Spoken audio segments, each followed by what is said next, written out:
I had a friend one time. Well, we were discussing a fellow who left the faith. He said to me, sometimes one has to leave Christianity to see the true Christ. That's unfortunate, but I see the truth there. Today we're going to be talking about selling timeshare Jesus, Christian Apologetics, and how we may have sold Christ short. This and more coming up.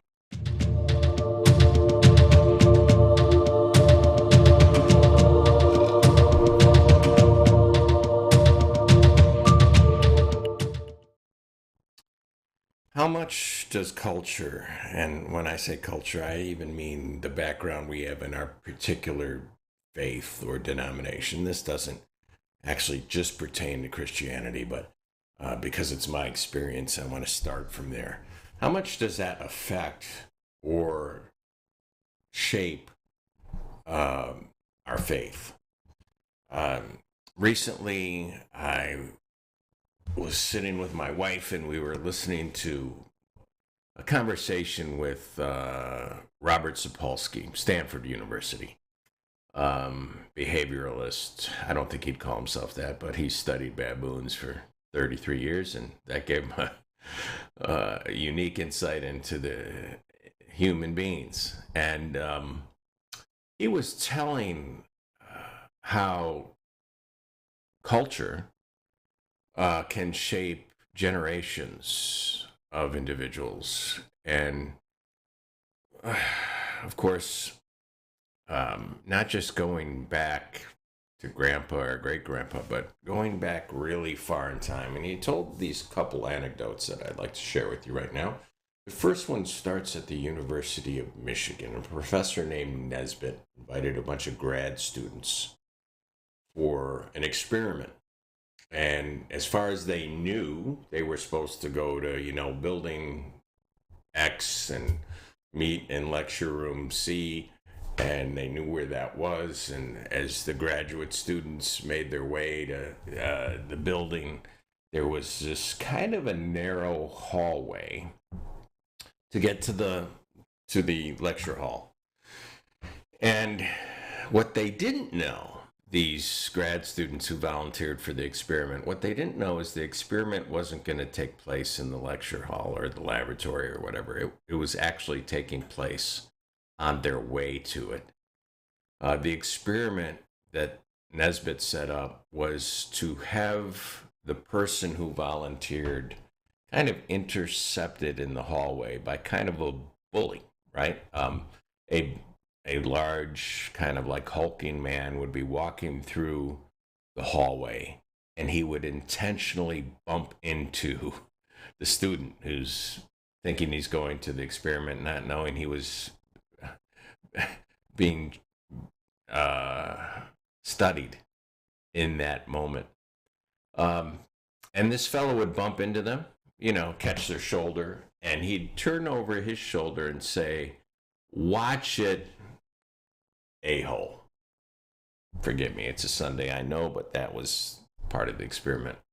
And they would write down not only the reaction to that exchange, but when the grad student arrived in the laboratory, in the lecture hall, they would then give them a series of questions, and they would see how they reacted to other situations that were similar to what just happened in the hall, and to see if their testosterone was elevated or they were bothered by that. Now, part of the study was that some of the students would be from the northern United States and some from the south, and Nesbitt wanted to see if there was a difference from the two regions. Strangely enough, if you were from the southern United States, now I know to generalize is to risk to be an idiot. This is a general statement of a study. I think it's not one of those things where you say it's 100% true 100% of the time. You're going to find exceptions. But generally speaking, students that were from the southern United States were more inclined toward violent reactions to being bumped into, right? Or whatever moral questions were set in front of them after they've had that experience recently in the hallway. And this is interesting. He relates this to a larger study of human development, where we see the difference between, for example, farmers, hunter-gatherers, and pastoralists. I have a hard time saying that. But the difference between somebody who, grows crops, or somebody who goes out and forages and hunts and brings back food, and somebody who raises livestock. Now, I'm going to give you the result in just a moment, but we already know the result if we've watched American Westerns, right? Or even spaghetti Westerns. We know that there is this kind of,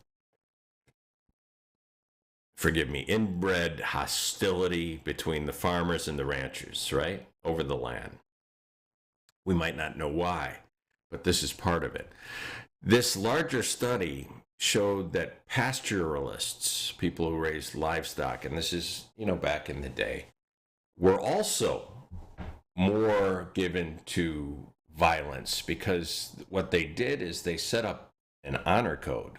It was an honor society. And quite frequently you'd see that it was more tribal.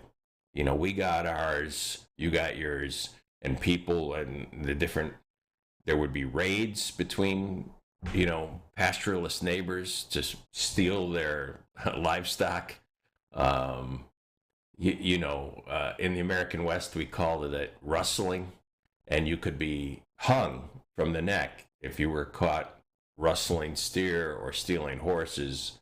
This was our response to that kind of atmosphere that took place there.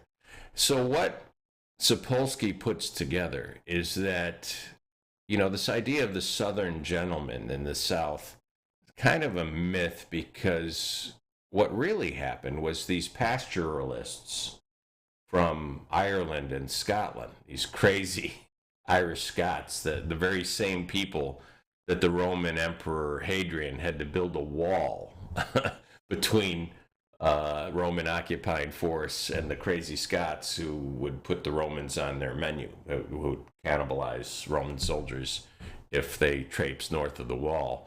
By the way, that was the very inspiration. Hadrian's Wall was the very inspiration for George R.R. Martin's writing Fire and Ice, the wall of ice and that whole thing. So the crazy wildlings, that's us. I could speak this way because I'm Scottish and Irish. But what Sapolsky points out is that these southern states were populated by these Irish, Scotch pastoralists who were more given to this kind of violent reaction. Now, again, we don't really need to see a Stanford study or a Michigan study to determine this, because we already have our American stories. We have the stories of the Hatfields and the McCoys. We have the stories of blood feuds that have taken place down in the South that have lasted for 100 years. And not just, I'm not picking on America. We see this in the Capulets and so forth, and Romeo and Juliet. We see this elsewhere. We can now trace it. And so this doesn't mean that if you're from the South, you're more given to anger or violence. It's just something that suggests that maybe even the roots of our makeup go back more than just one or two generations. And it has not only something to do with maybe genetic predisposition, but also, the argument over nurture and nature. It's a little bit of both, isn't it? If we not only have that genetic disposition, but we grow up in an environment that has that honor society, that kind of clan, tribal thinking, that that was representative. Who was it? In the movie The Untouchables, where the best Bond, whose name escapes me right now, plays, Elliot Ness's Heavy. And he says, this is the Chicago way. If you come with a knife, we'll come with a gun. If you put one of ours in a hospital, we'll put two of yours in a morgue. That is the kind of tag that onto the University of Michigan study. That's what we're talking about here. That kind of mindset, or that kind of cultural conditioning also takes place in religious tribes, right? I want to show you something now from one of my favorite YouTube channels, because I do appreciate honesty. I appreciate truth. I appreciate somebody who approaches even the study of their own religion or their own life study with an objective nature. I appreciate somebody who's able to say we were wrong here, and we've been wrong here in the past. Let's fix this. And just somebody who's authentic and transparent and objective. That doesn't mean I always agree with him, but I do think he's an honest man. And I love to watch Dan McClellan, because he talks about the scriptural texts, and what he does a lot of the time is challenge certain precepts or myths that are built around the text. And he does so from a position of data and expertise in his academic scholarship, right? So it's just not feelings. He's not expressing feelings. He's not expressing certain denominational preferences. He's saying, okay, you've said this. Let's see what the data says. And the tagline of his show is data over dogma. This is Dan McClellan. Well, recently I was watching one of his videos, and there were a few comments. The top two comments underneath his video, and this particular video was on the subject of Christian apologists who basically have the integrity of somebody selling you a timeshare, or a used car. Well, they do tell the truth some of the time.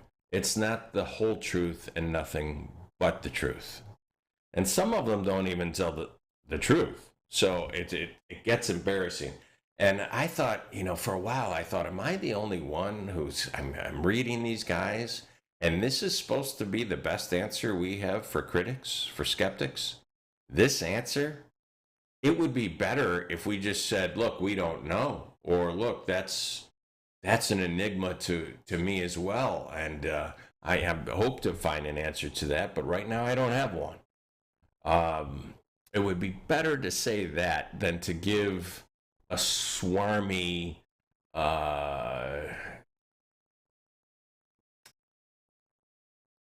dishonest answer.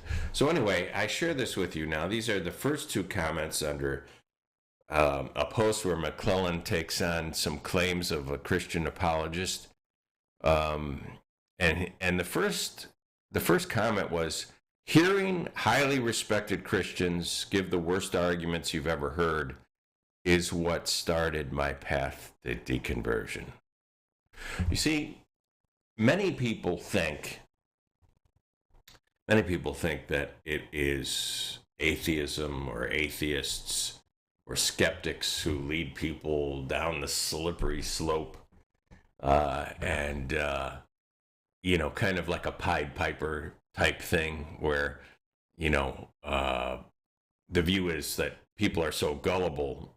You need to avoid skeptics and atheists and people who criticize your worldview, because you're going to slip down the slippery slope and end up in atheism or devil worship or what have you. When if you actually listen to people who have gone through deconstruction or deconversion, it's not that. It's not that. It's usually toxic faith. In this case, transparently bad, deceptive, answers. This particular video, by the way, if you wanted to go look it up, it's the one where Dan McClellan is critiquing something that John MacArthur is saying. But it's not unique to John MacArthur. Just pretty much any Christian apologist mimics some of the same stuff. And here this fella is laying it out, and he says, hearing highly respected Christians give the worst arguments you've ever heard is what started my path to deconversion. Timeshare Jesus. Selling the timeshare Jesus is a turnoff. It really is. Especially to people who go into a conversation, who go into something objectively and says, well, I've heard this other side make these claims. What is your answer for these claims? How do you answer this critique? And then after hearing the answers, they say, wow, this is the best you've got. This next fellow says, wow, beautifully done. Speaking of the video that Dan McClellan made here, beautifully done. Apologists are so blithe in their lies and half-truths that I sometimes feel despair. However, you are the perfect foil, and damn, I feel better. Thank you. So I saw that this week, and it just prompted me to come out and put these two ideas together. This idea that much of what Wendy, what I see, what many others see in Christianity, especially in this Western American experience, is, and by the way, I say this with some self-pity and forgiveness for my own self, my past self, because I participated in a lot of this. But a lot of the Christianity we see that's put forward, by Christian voices, by spiritual leaders, by denominations, by relevant Christian voices, by Christian publications, by Christian radio ministries, by, the Christian spokespeople in the Western North American experience. A lot of it is so far from the words of Jesus, from the actions of Jesus. So much so, I mentioned to you recently that I'm just not doing good with names this morning. His last name is Moore, and he left the Southern Baptist, but he talked about his experience talking with Southern Baptist preachers who were preaching something about Jesus, and whether it's his words about turning the other cheek or carrying the pack the extra mile, or his words about praying for those who persecute you or loving your enemy, they'd comment to him. Russell Moore, thank you. I just helped myself. The voice in my head just said, it's Russell Moore.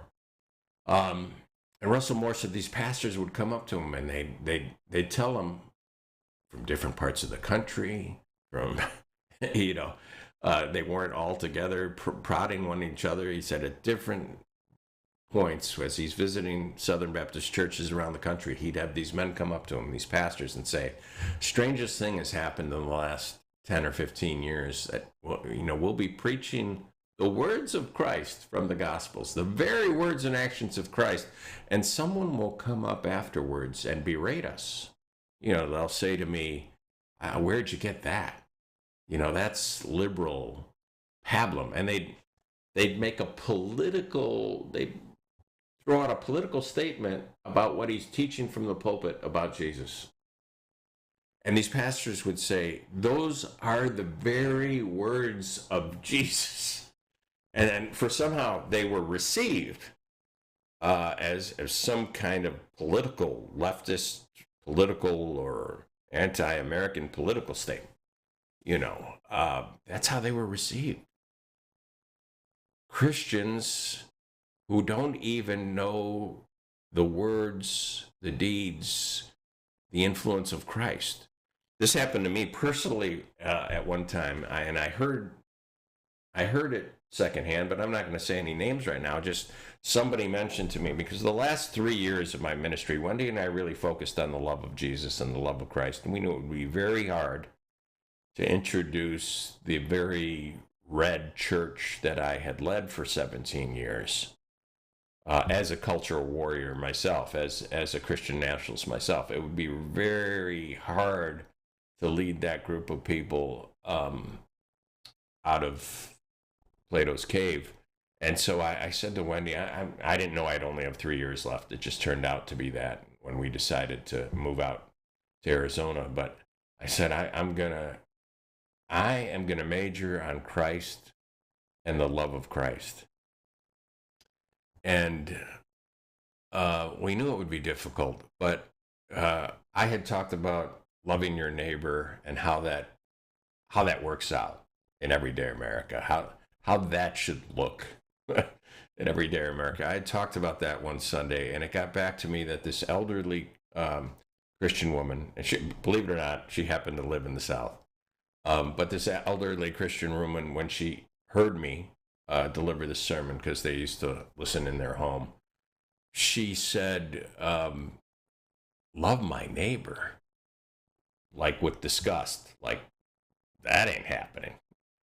And maybe she had a particular neighbor in mind, but love my neighbor. How am I supposed to do that? And the delivery, and such is the way I received it, was kind of like that I was talking about that I had coined the phrase "love your neighbor" or "love your enemies," and not Jesus. Somebody who's followed Jesus and very proud Christian all her life, and somehow I was like making stuff up, and it wasn't that it was John Kirkwood who was making this claim, and not Jesus Christ, and so I've had that happen to myself as well, and I am sure maybe in your experience this has happened. And I do think C.S. Lewis is right when he says here, it's a comment he makes in The Great Divorce, but he uses his fiction to give his own point of view. He makes this comment: there have been some who were so occupied. Now, he says in spreading Christianity, I'd say in selling Christianity, but so occupied in spreading Christianity that they never gave a thought to Christ. I think he's making a comment about apologists, about Christian apologists, who basically they give no room for any critique of not just, we're not talking about God and Jesus here, but the church, or their own denomination, or particular biblical doctrines, or the Bible itself. And even if a skeptic or a critic, or even somebody within Christianity will offer a correction, they may say, well, the Crusades weren't our best hour, right? Or they may say so like the Southern slaveholders who used the Bible and used the pulpit to defend slavery, and maybe not our greatest hour. The first inclination of these apologists is to defend and to try and circle their wagons around indefensible things, fallible things, things that not only distract from the person of Christ, but dishonor Christ.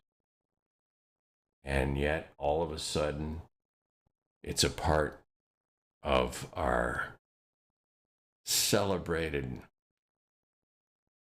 religion where we will take no quarter. There have been some who were so occupied in spreading Christianity that they never gave a thought to Christ. I think in my own life, and at least in this ministry, I guess I'm trying to bang a drum to say, if you're going through a winter of despair when it comes to your faith, if you're going through deconversion, if you're even bothered by the smug, shallow nature of the Christian spokespeople in your corner of the world, or the Christian apologists, or the Christian pastors, if you oftentimes cringe out of embarrassment, and you're almost ready to leave the faith, and yet you are still enamored with the person of Christ, or you still marvel over some elements of the Christian story, and even Christian history.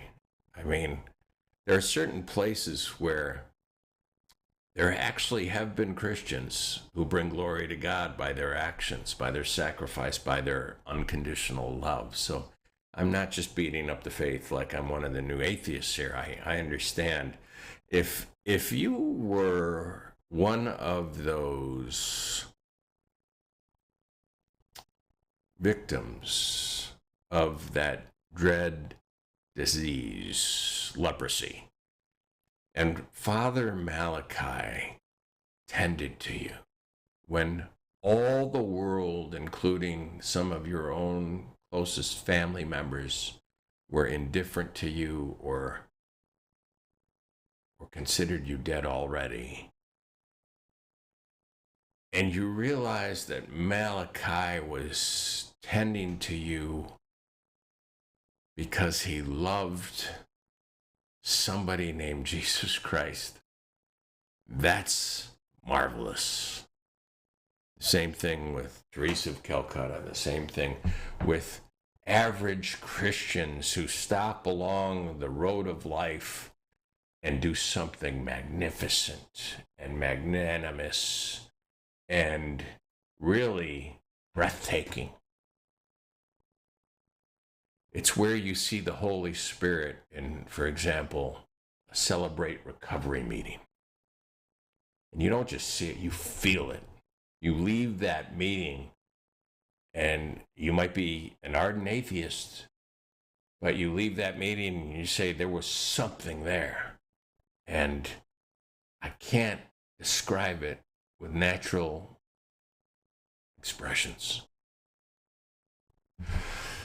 So, all I'm saying is shed all the unnecessary stuff. If it's a denomination, if it's a church you're still going to, and you have this cognitive dissonance, if out of the one side you actually see the love of Christ and you realize it's unconditional, and you kind of understand what God would and should be like if he's worthy of worship, and on the other side you have a church or a denomination or a spiritual heritage that is telling you that God is another way, and it makes you cringe, or it makes you doubt, or it makes you think, how could an all-loving God be that? There is a path away from that leads you closer to Christ. Because sometimes you have to leave whatever version of Christianity you're in to get an unfettered view of the true Christ. Sometimes you have to escape that cave. Now, look, I'm not telling you that you'll end up retaining your faith. Maybe you will deconvert, because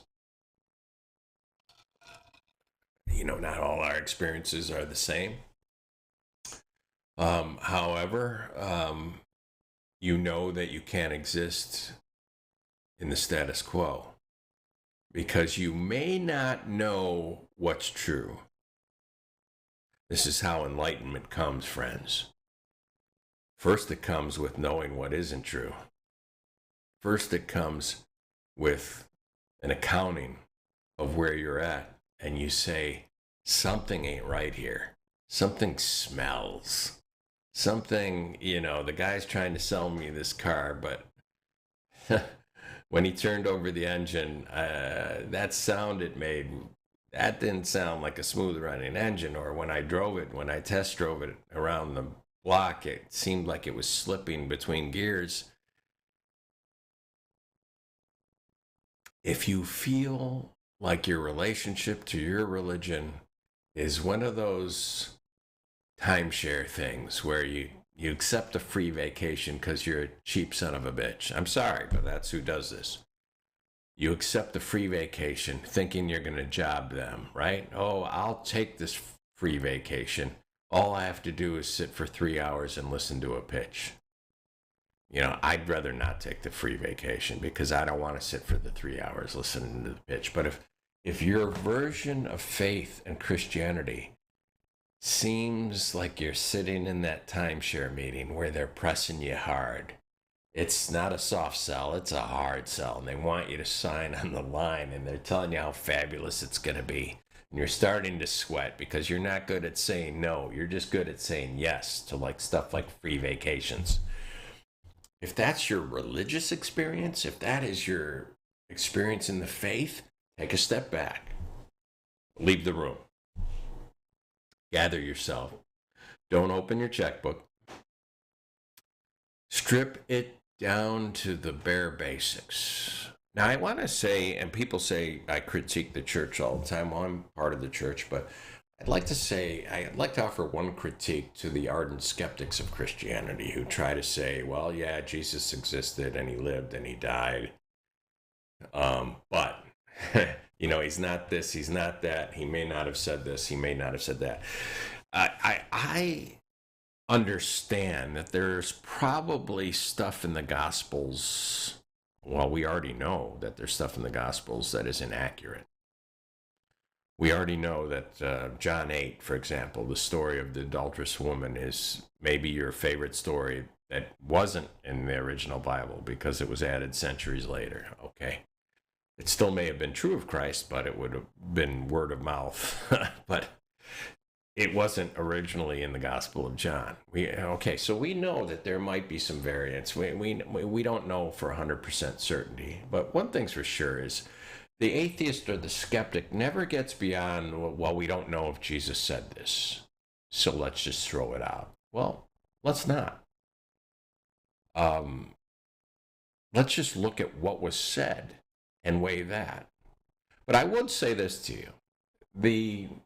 The other side of that is of stripping Jesus of any claim to any of these things, the stories and the words. If we strip Jesus of all of that, then we have to conclude what?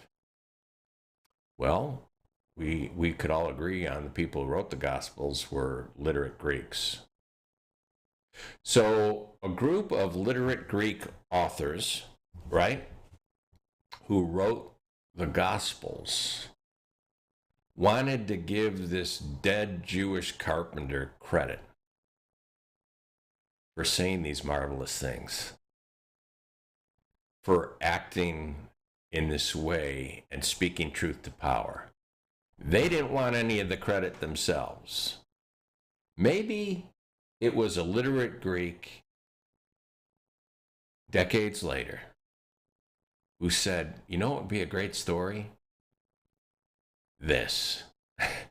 And let's have our main character, Jesus, say this. And so you have these Greek characters years and years later creating these fabrications, building this legend of a dead Jewish carpenter. And then you have to ask yourself, wow, that's kind of impressive in and of itself, that multiple literate Greeks decided, hey, let's give this credit to this dead Jewish carpenter and not take any of ourselves for saying these things, for the Sermon on the Mount. All right, that may have happened. I don't know. I doubt it. I do think that there was a person named Jesus who shook up the world of his day, so much so that they put him to death. So it's not hard for me to believe that he said those words, that he spoke to power, that he angered not only politicians, but spiritual leaders in a very tumultuous time period.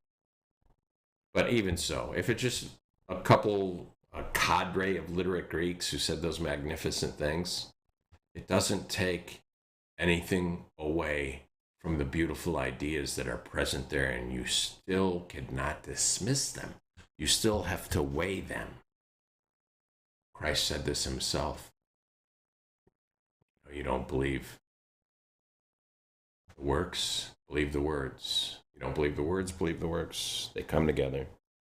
But anyway, I just wanted to leave you with this. Don't despair.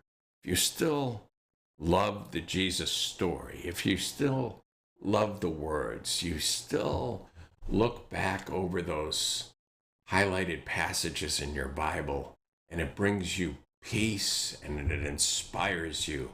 If you still have that favorite grandmother or that mother who loved Christ so dearly, and there was something about them, they glowed with love and forgiveness and acceptance and empathy.